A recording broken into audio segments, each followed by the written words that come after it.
ओम नमो भगवते वासुदेवाय। ओम नमो भगवते वासुदेवाय। ओम नमो भगवते वासुदेवाय। नारायणं नमस्कृत्य नरं चैव नरोत्तमं देवीं सरस्वतीं व्यासं ततो जयमुदीरयेत्। नष्टप्रायेषु अभद्रेषु नित्यं भागवत सेवया भगवती उत्तमा श्लोके भक्तिर्भवति नैष्ठिकी। नमः ओं विष्णुपादाय कृष्णप्रेष्ठाय भूतले श्रीमते भक्तिवेदांत स्वामिन् इति नामिने। नमस्ते सारस्वते देवे गौरवाणी प्रचारिणे निर्विशेष शून्यवादी पाश्चात्य देशतारिणे। जय श्री कृष्ण चैतन्य प्रभु नित्यानंदा श्री अद्वैत गदाधरा श्रीवासादि गौर भक्त वृंदा।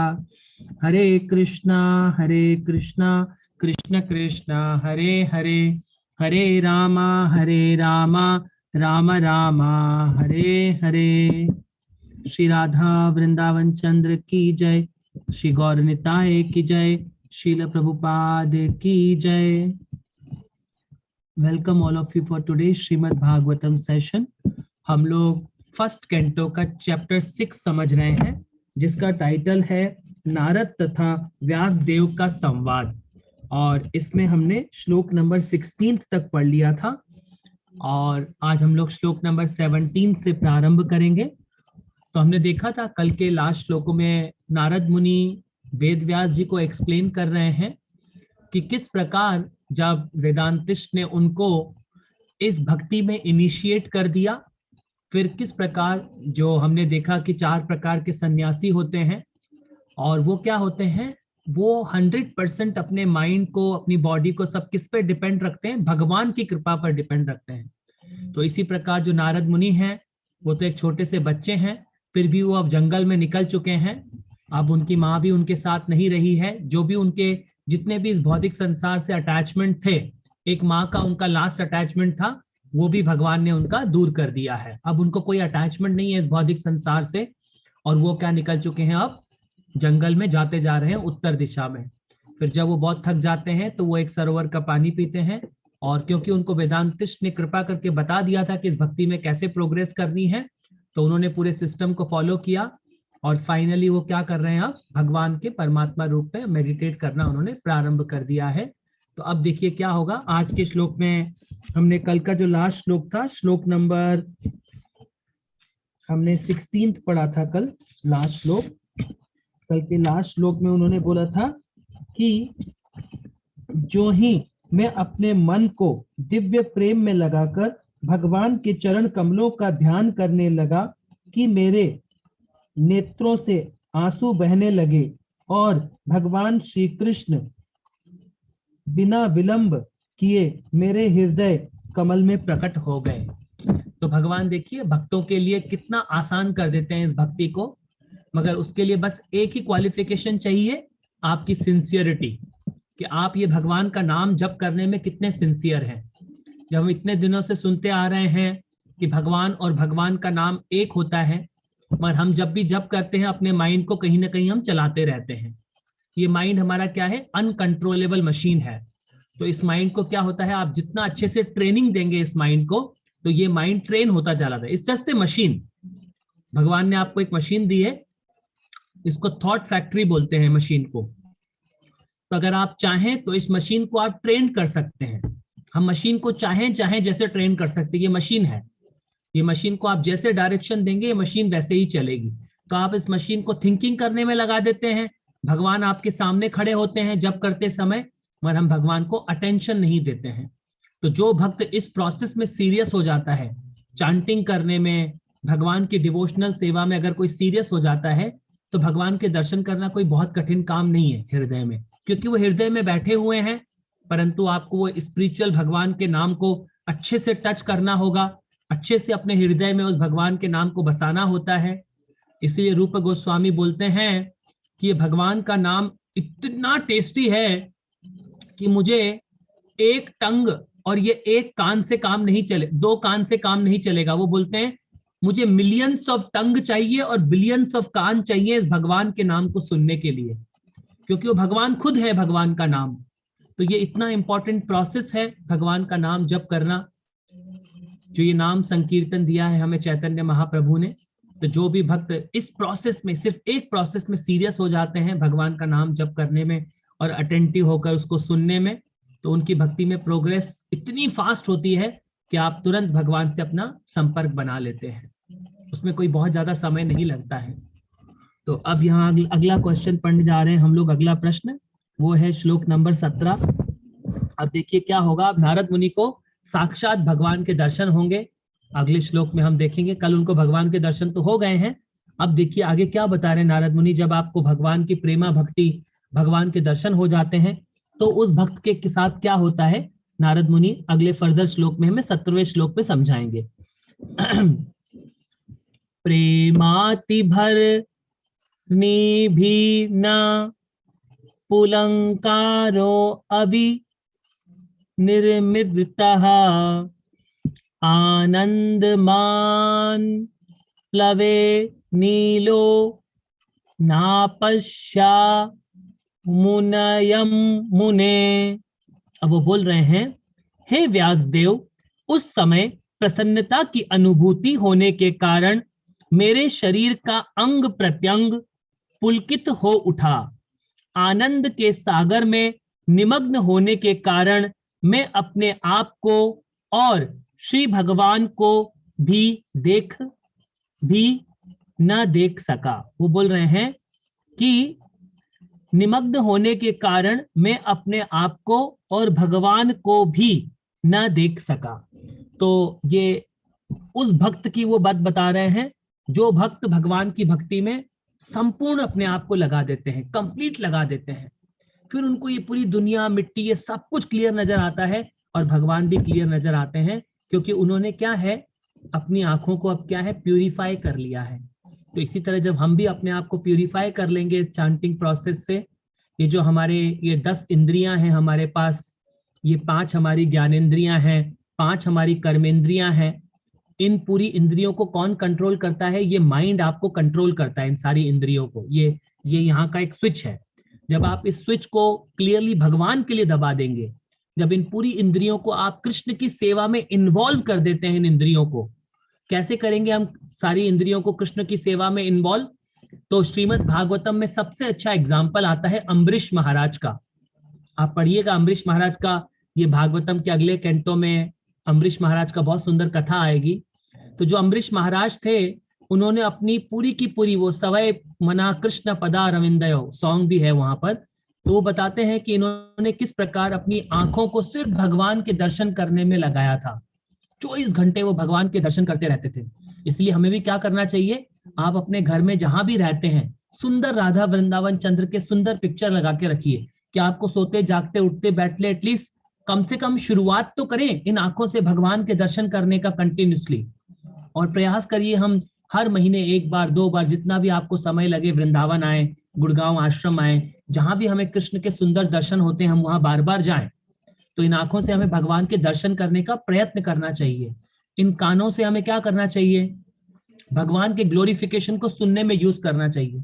तो जब आप जप करते हैं तो इन कानों का यूज कैसे होना चाहिए, अटेंशन के साथ होना चाहिए। अगर आप प्रयास करते हैं तो भगवान आपके प्रयास को ध्यान पूर्वक नोटिस करते हैं, ये भक्त प्रयास कर रहा है। अगर आप प्रयास करके फेल भी हो जाते हैं तो नो प्रॉब्लम, भगवान उसको फिर आपको अंत में सफल बना देंगे, परंतु आप प्रयास तो करो हर जप को, हर एक भगवान के नाम को ध्यान से कान में सुनने का। इन नाकों से भगवान के जो चरणों में तुलसी होती है, भगवान के चरणों में जो पुष्प होते हैं उनको स्मेल करने का।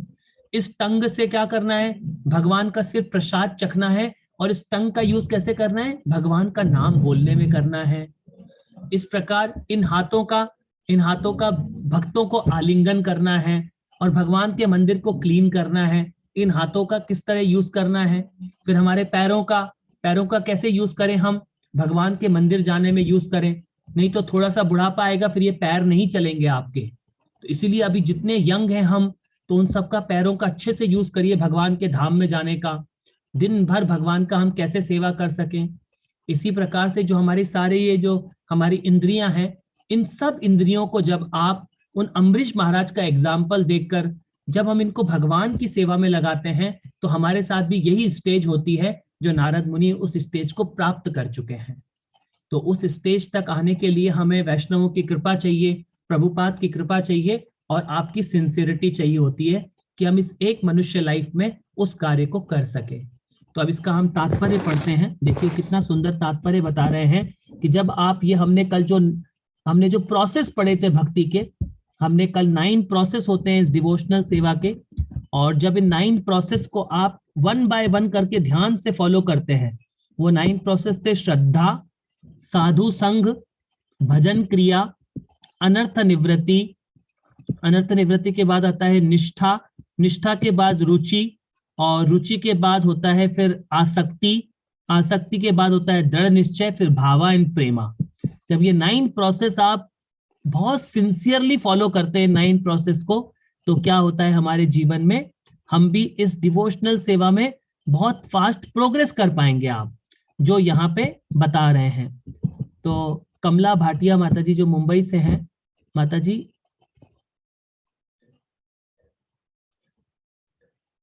आप पढ़ना चाहेंगे इसके?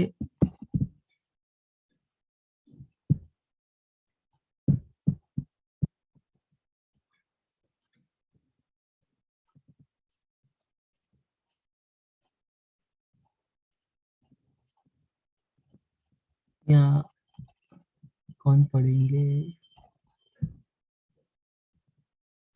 अमिता श्रीवास्तव जी, मैंने आपको अनम्यूट किया है। अमिता श्रीवास्तव जी, हरे कृष्णा प्रभु जी। आप पढ़िए माता जी, आप इसके तात्पर्य को पढ़िए। हरे कृष्णा। सुख तथा उत्कट आनंद की तथा आध्यात्मिक अनुभूतियों की कोई सांसारिक तुलना नहीं हो सकती, अतः ऐसी अनुभूतियों को व्यक्त कर पाना अत्यंत कठिन होता है। ऐसे आनंद की एक झलक हमें श्री नारद मुनि के शब्दों से मिल सकती है। शरीर अथवा इंद्रियों के प्रत्येक अंग का अपना एक विशेष कार्य होता है। भगवान का दर्शन करने पर सारी इंद्रियां भगवान की सेवा करने के लिए जागृत हो उठती हैं, क्योंकि मुक्त अवस्था में इंद्रियां भगवान की सेवा करने में सक्षम होती हैं। इस प्रकार से दिव्य आनंद की अवस्था में ऐसा हो गया कि इंद्रियां भगवान की सेवा के लिए पृथक रूप से उत्कंठित हो गईं। ऐसा होने से नारद मुनि अपने आप को तथा भगवान को एक साथ देखने में हो गए। हरे कृष्णा प्रभु। हरे कृष्णा माता जी, आपका बहुत बहुत धन्यवाद। अब आप अपने आप को म्यूट पे कर लीजिए। अब देखिए नारद मुनि के साथ अब वो किस स्टेज पे पहुंच गए हैं। वो भगवान की जो ये उन्होंने श्रद्धा, हमने कल 9 प्रोसेस पढ़े थे इस भक्ति के। पहला प्रोसेस क्या था? श्रद्धा। श्रद्धा के बाद क्या होता है? फिर आपको साधु संग जब आप करते हैं, फिर साधु संग क्या करते हैं? आपको इस भक्ति में इनिशिएट करते हैं। फिर आप भजन क्रिया करते हैं, भगवान के नाम का जप शुरू करते हैं। फिर उससे क्या होता है? हमारे हृदय में अनर्थ निवृत्ति होने लगती है।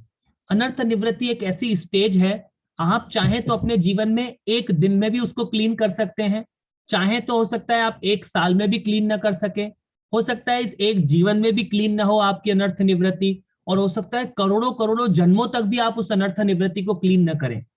तो ये किस पे डिपेंड करता है? ये उस जीवा पे, उस आत्मा पे डिपेंड करता है, आप कितने सिंसियर हैं भगवान को पाने के लिए, भगवान को जानने के लिए। हम अभी क्या हुए हैं? इन इंद्रियों के सर्वेंट बन गए हैं।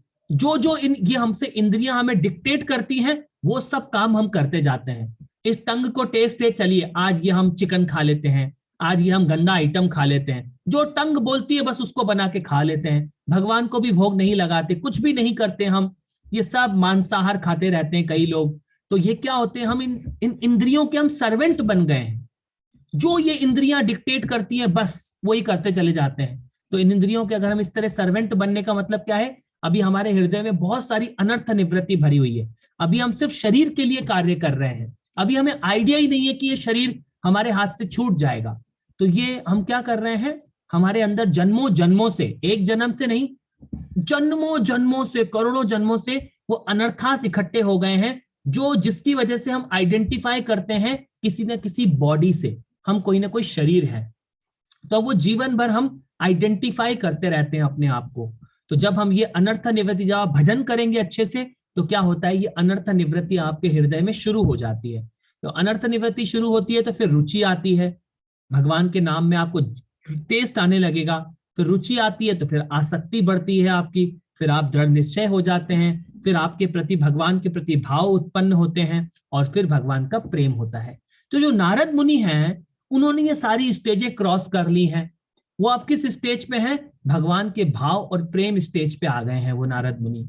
तो बता रहे हैं जब उन्होंने इस तरह अपनी सारी इंद्रियों को बिल्कुल कंप्लीट एंग्रॉस करके भगवान की सेवा में लगा दिया था, भगवान को याद करने में लगा दिया था, तो फाइनली जब उनको भगवान ने दर्शन दे दिए फाइनली, तो वो बता रहे हैं कि उनके साथ क्या हुआ। ये सारी इंद्रियां कंप्लीट फोकस हो गई, बिल्कुल मुक्त हो जाती हैं ये इंद्रियां। फिर आपकी जो स्पिरिचुअल इंद्रियां हैं, अभी तो ये भौतिक इंद्रियों की बात कर रहे हैं, मगर सोल की भी इंद्रियां होती हैं, soul also has a senses. तो सोल की इंद्रियां क्या हो जाती है? अवेकंड हो जाती हैं।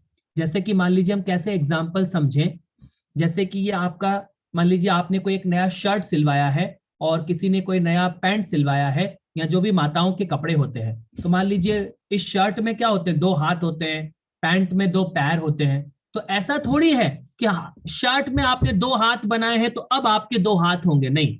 आपके इस बॉडी में ओरिजिनली 2 हाथ हैं, 2 पैर हैं, ये सर है, इस तरह का सर है तो इसलिए उसकी गर्दन बनाई जाती है शर्ट की, उसी तरह फिर उसके हाथ बनाए जाते हैं, करेक्ट। तुम्हारी ये बॉडी क्या है?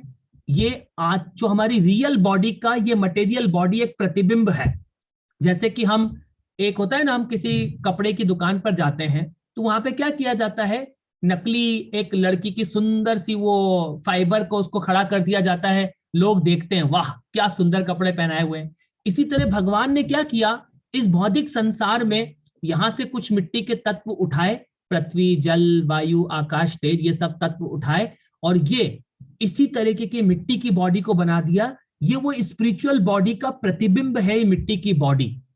ये मिट्टी की बॉडी वैसे ही काम करती है, लगता है कि हमें वैसे काम करती है, परंतु जब आप स्पिरिचुअल अपनी इंद्रियों को अवेकंड कर लेते हैं, जब आप ये अच्छे से भगवान का नाम जप करेंगे, हरे कृष्ण कृष्ण कृष्ण हरे हरे, हरे राम राम राम हरे हरे, जब ये हम बहुत अच्छे से सीरियसली प्रैक्टिस करते हैं हमारे जीवन में, तो ये हमारे जीवन में अनर्थास क्लीन हो जाते हैं।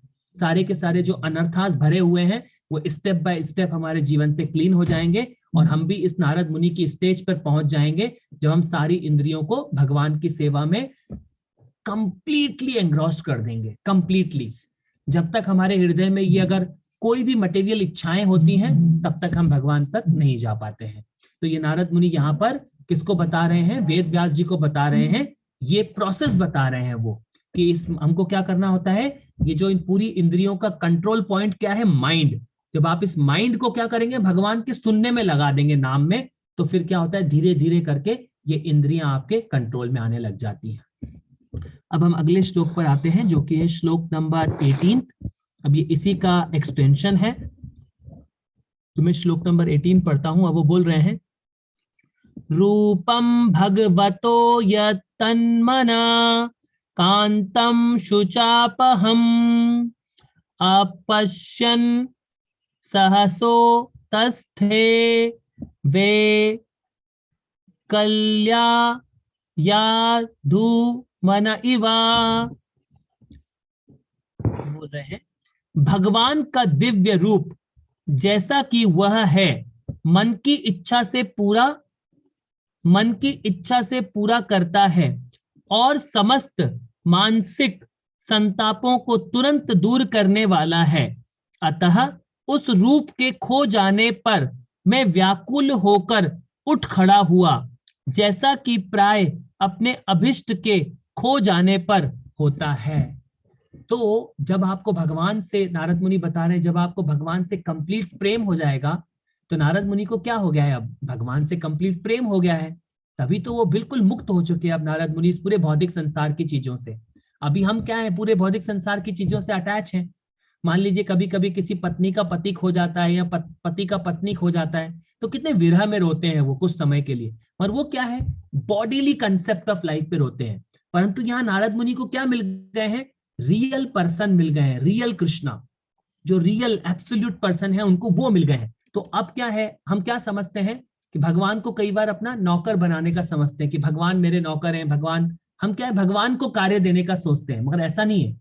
हमें क्या करना चाहिए? भगवान की सेवा में लग जाना चाहिए।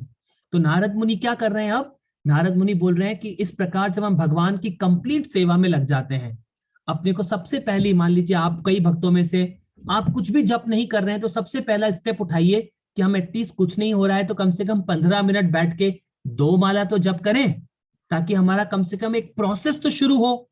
हम पहले एक सीढ़ी पर तो चढ़े, 1 2 3, धीरे धीरे देखिएगा आपके जीवन में कैसे परिवर्तन आने लगते हैं, आपको कैसे पूरा परिवार सपोर्ट करेगा इस भक्ति को करने के लिए। तो हम क्या करें, पहले एक एक स्टेप को क्रॉस करते जाएं। सबसे पहला स्टेप होता है at least let us start chanting and reading. हमसे और कुछ नहीं हो रहा है तो हम पहले जप करना अटेंशन के साथ प्रारंभ करें और भागवतम पढ़ने का थोड़ा थोड़ा प्रयत्न करें। जब आप एक स्टेप क्रॉस करते हैं तो भगवान आपकी फिर हेल्प करते हैं सेकंड स्टेप पे आने के लिए। तो यहाँ पे नारद मुनि बता रहे हैं कि उन्होंने क्या किया है, देखिए, मन की इच्छा को पूरा करता है और समस्त सांतिक संतापों को तुरंत दूर करने वाला है। तो जब यह आप भगवान का नाम अच्छे से जप करेंगे ना, ये हमें, जब तक हम अपने आप को शरीर समझते हैं तो ये भौतिक संसार की जो प्रॉब्लम है, जो हमने 3 क्लेशा समझे थे, आध्यात्मिक क्लेशा, आदि भौतिक क्लेशा और आदि दैविक क्लेशा, ये तीनों क्लेशा आपको परेशान करते रहेंगे और बार बार जन्म होना, फिर बूढ़ा होना, फिर इसमें बीमारियां आना और ये शरीर छूटना, ये प्रोसेस आपको परेशान करता रहेगा। परंतु जब आप अच्छे से अपने आप को एंगेज कर लेते हैं कृष्ण की सेवा में, तो आप इन सब भौतिक संतापों से दूर हो जाते हैं। और आपको जब भगवान दर्शन देते हैं उस तरीके से, जब आप इस प्रोसेस को फॉलो करते हैं, तो भगवान बोल रहे हैं यहाँ पर, नारद मुनि बता रहे हैं, मैं दुनिया के सारे प्रॉब्लम से दूर हो गया। और वो क्या करते हैं, आपको संतुष्टि हो जाती है अपने हृदय में, आप बहुत प्रसन्न होने लग जाते हैं अपने हृदय में। तो ये यहाँ पर नारद मुनि इस तरह वेद व्यास जी को बता रहे हैं। अब इसका हम तात्पर्य पढ़ते हैं। तात्पर्य पढ़ने के लिए मेरे साथ आ जाइए। आज का तात्पर्य कौन भक्त पढ़ेंगे?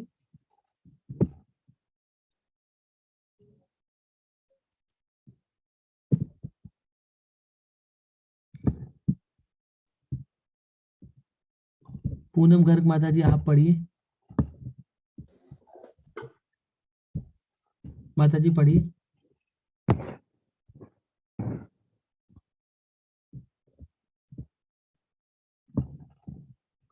पूनम गर्ग माता जी आप पढ़ेंगे? मैंने आपको अनम्यूट किया है।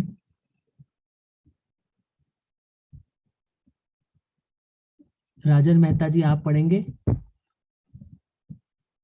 राजन मेहता जी।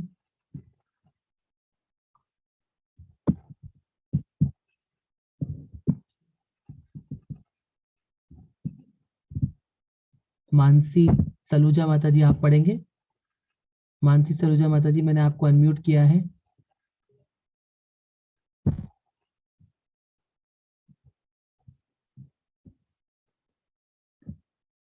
सीमा माता जी कोटा से आप पढ़िए। माता जी पढ़ेंगे आप?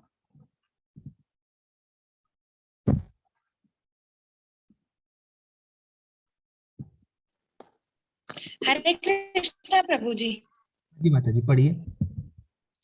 नारद मुनि ने अनुभव किया कि भगवान रूपहीन नहीं है, लेकिन उनका रूप हमारे भौतिक अनुभव के सभी रूपों से सर्वथा भिन्न होता है।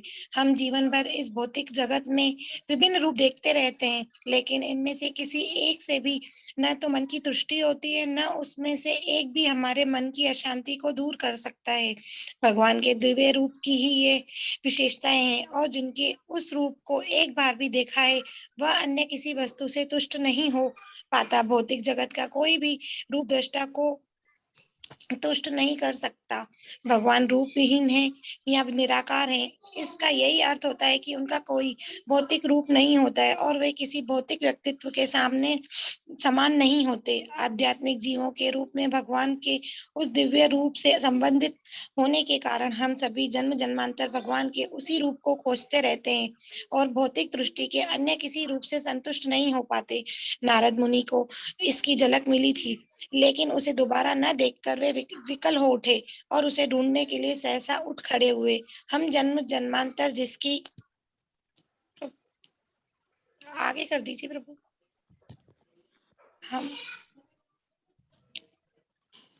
हम जन्म जन्मांतर जिसकी खोज करते हैं वह नारद मुनि को मिल गया था, अतः उसका अदृश्य होना निश्चित ही उनके लिए आघात पहुंचाने वाला था। हरे कृष्णा प्रभु जी। हरे कृष्णा माता जी। तो इसमें क्या बता रहे हैं अब नारद मुनि, तो जब हमें दुनिया की सबसे इंपॉर्टेंट चीज मिल जाए और वो हमसे खो जाए तो हमें कैसा कैसा आघात फील होता है, करेक्ट।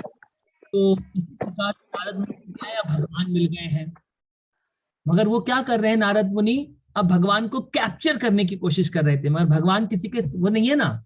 भगवान को क्या है, भगवान ने उनको रास्ता दिखा दिया अब कि आपको अब इस रास्ते पर चलना है, और तुरंत भगवान क्या हो गए, भगवान क्या करते हैं अपने भक्तों के साथ विरह, जो भगवान के विरह का जो प्रेम होता है वो यहाँ पर दर्शाया गया है इस श्लोक में। जैसे कि सारी गोपियां थी, जब क्या किया भगवान श्री कृष्ण ने, वृंदावन छोड़कर उनके लिए कहाँ चले गए, मथुरा, और मथुरा से द्वारका चले गए। तो जो उसमें जो भगवान का ये यहाँ पे बता रहे हैं कि विरह में जो प्रेम होता है वो उसको यहाँ पे नारद मुनि नारद मुनि बोल रहे हैं कि जो कई लोग क्या समझते हैं, देखिए इसकी पहली लाइन में क्या बोले, नारद मुनि ने अनुभव किया कि भगवान रूप विहीन नहीं है। तो इस श्लोक से आप समझ बहुत सारे रिलीजन है इस पूरे संसार में, वो क्या बोलते हैं कि भगवान क्या है, निराकार है, भगवान निर्गुण है, कई लोग बोलते हैं हम साकार है। तो क्या होते हैं, अपनी मन गढ़ंत कहानियां बताते रहते हैं लोग। तो मगर हमें क्या है ये, और हमें क्या करना चाहिए, इस ज्ञान को अगर हमें प्राप्त करना है तो इस ज्ञान को हमें ऑथोराइज्ड तरीके से, ऑथोराइज्ड तरीका क्या है, हमें इसको सिर्फ भागवतम से लेना है और भगवान के प्योर भक्तों से, जो प्रभुपाद जी हैं, जिस प्रकार प्रभुपाद जी ने इस ज्ञान को इस गुरु शिष्य परंपरा में दिया है, तो हमें इस ज्ञान को गुरु शिष्य परंपरा में ही लेना है। तो जब हम इस तरह इस ज्ञान को लेते हैं, तो ऐसे बहुत सारे रिलीजन है, देखियो क्या बोलते हैं, वो बोलते हैं जैसे कि सुभान अल्लाह, वो ये तो बोलते हैं कि अल्लाह बहुत सुंदर है, मगर वो बोलते नहीं अल्लाह का कोई रूप नहीं है। अगर अल्लाह का रूप नहीं है तो सुंदर कैसे है, अगर अगर उस पर्सनालिटी का कोई रूप है तभी तो वो सुंदर है। तो ये जो हमें जो टॉप मोस्ट नॉलेज होता है वो कहां से मिलता है, वो हमें भगवान के श्रीमद् भागवतम से प्राप्त होता है। तो जब ये बड़े बड़े ग्रेट पर्सनालिटीज धरती पर आते हैं प्रचार करने के लिए, वो हमें भगवान की टॉप मोस्ट भक्ति देना चाहते हैं। तो ये जो श्रीमद् भगवत गीता है और जो श्रीमद् भागवतम, ये जो दो लिटरेचर हैं, इससे हमें कंप्लीट भगवान समझ में आते हैं। मगर इसके लिए हमें धैर्य होना चाहिए हमारे जीवन में। जब आपके जीवन में बहुत धैर्य होता है, धैर्य पूर्वक जब आप इसका अध्ययन करते जाते हैं और वैष्णवों के बीच में बैठकर जप करते हैं, तो आपको क्या समझ में आने लग जाता है कि मैं अब ये शरीर नहीं हूं और मेरा मेन पर्पस है कृष्ण की सेवा करना, क्योंकि वो एक एब्सोल्यूट पर्सन है, ये सब का सब मिट्टी के तत्व है। आपको वो क्लियरिटी नजर आता है अपने माइंड में, और जब इस प्रकार आप इस प्रोसेस को फॉलो करते हैं तो भगवान के साथ क्या होने लग जाता है, हमारा प्रेम डेवलप होने लग जाता है। और वही नारद मुनि यहाँ पर बता रहे हैं कि उनके जीवन में देखिए वो क्या बोल रहे हैं कि भगवान का दिव्य रूप जैसा कि वह है मन की इच्छा को पूरा करता है। क्योंकि आत्मा की क्या रिक्वायरमेंट है, आत्मा की रिक्वायरमेंट है भगवान से प्रेम करना, मगर आत्मा की अभी आपने रिक्वायरमेंट कैसी बना ली है, ये मटेरियल इच्छाएं करना। भगवान के अगेंस्ट जाकर हम क्या करते हैं, ये भौतिक इच्छाओं में, भौतिक इच्छाओं की वजह से आपको ये भौतिक शरीर मिल गया है। हमने भगवान का निरादर किया तो हमारी ये आत्मा ने क्या कर दिया, इंडिपेंडेंट डिजायर करना शुरू कर दिया।